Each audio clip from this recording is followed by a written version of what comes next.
Some Srima's messages to her devotees of year 1956. First message is the grace is sure to be victorious one day.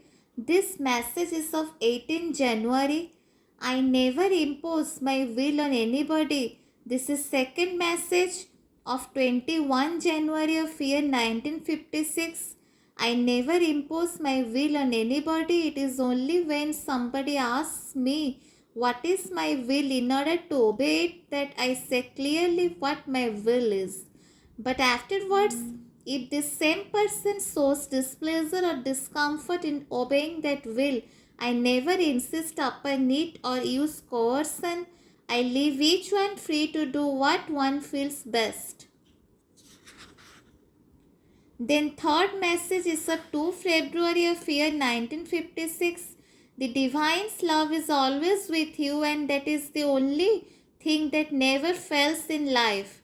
Then another message is of 3 February of year 1956, that is, it is only by aspiration and prayer that ego can be overcome. A constant and sincere aspiration is always answered by the Divine.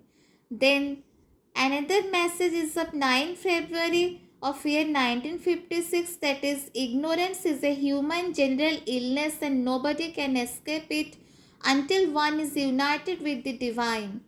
Then another message is of 14 February, that is, let the aspiration and love for the Divine conquer in you all desires and all difficulties. This message is of year 1956. Then another message is of 17 February of year 1956, that is, the true path is surrender, complete, absolute, unconditioned surrender to the Divine.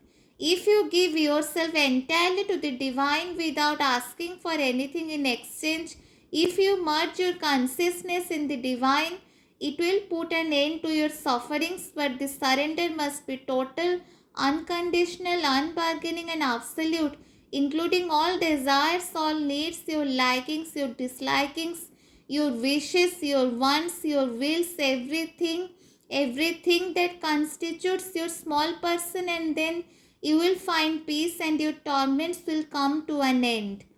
Then another message is of 17 February of year 1956, that is, sufferings and difficulties are there for everybody until one is united consciously with the Divine. So the only thing to do is to be quiet and face what comes, good or bad, with patience and endurance, because all restlessness makes difficulties more difficult.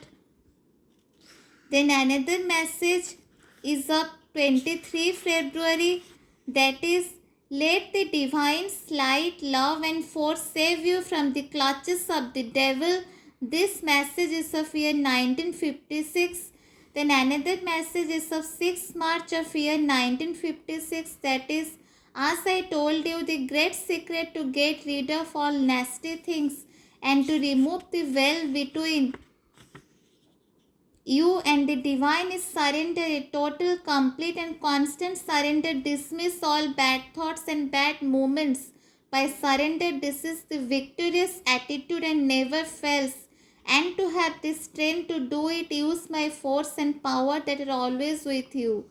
Then another message is of 7 March of year 1956, that is, with the growth of the consciousness, the need for the sleep diminishes because the sleep becomes more quiet and more conscious, more restful, and thus the number of hours of sleep can be diminished. But to diminish the sleep by force so long as one feels sleepy is not good, because it strains the nerves and makes them restless. This message is of 7 March of year 1956. Then another message is of 12 March of year 1956. I never look at mistakes and faults. I look at the soul, the psychic being, for it to come to the surface and to take the lead of the whole being. The psychic being is your true self, and by opening your exterior being to it, you will be able to receive the Divine's help and to conquer. This message is of 12 March of year 1956. Sooner or later, the truth is bound to prevail. This message is of 21 March of year 1956. There is only one truth, as there is only one divine. This is another message of year 1956 of 22 March. Thank you.